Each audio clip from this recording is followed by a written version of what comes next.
I'm going to show you in under 4 minutes everything you need to know about wood movement. Whoa, won't stop moving. If you didn't already know or haven't found out the hard way, wood moves. But what does that mean? Picture all the grains in wood as little straws. The more water and moisture in the straws, the larger they become to accommodate the moisture.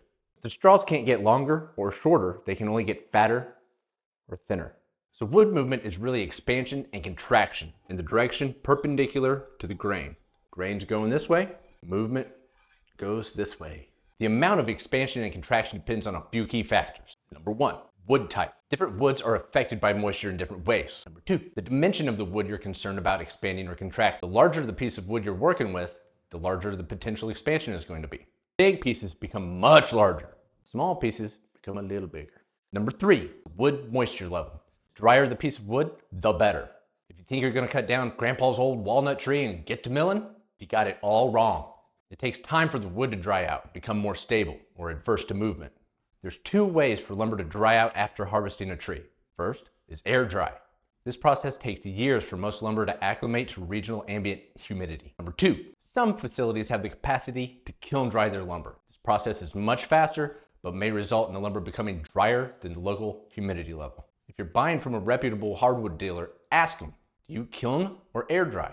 If you find yourself at the local big box store buying wood, assume everything is green. Green means we just cut that tree down and put some don't slip cones because it's still dripping water. You could ask an employee what lumber is dry and what's not, but they're probably going to be more likely to know what the square root of something is. What you can do is look for stamps on the wood that indicate kiln drying. Look for a stamp that looks something like this. It's usually big K and a D. And the 4th thing that affects wood movement is atmospheric humidity. If you live in the desert and buy really dry wood, it's probably not going to move very much. But if you live in the Midwest or near a big body of water where humidity fluctuates a lot, the more likely your wood is going to move. Why is this so important to understand?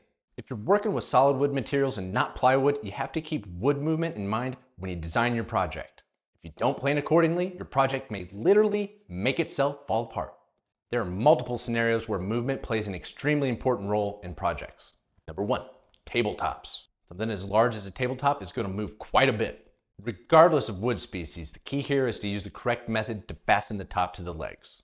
There are special fasteners like these that accommodate tabletop expansion. If you make a tabletop with breadboard ends, you're going to have to make slots for the dowels to slip through as the top expands and contracts. Number 2, anytime you make a solid frame around a solid wood panel, think about a checkered board or a door. Never glue a wood frame directly to a solid wood panel.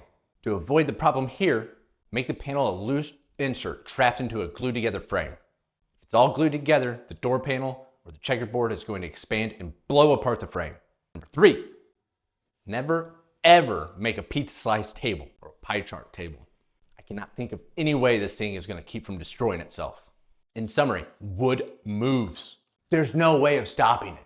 So quit asking.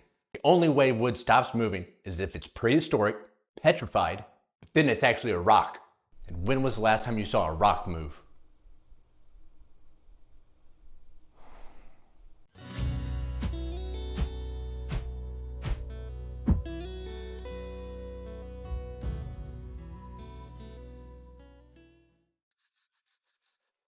You see it move? If you're buying from a reputable hardwood dealer, ask them. Do you kill dry? Kill dry. Do you kill the wood? Whoa, it won't stop moving. Look at it move.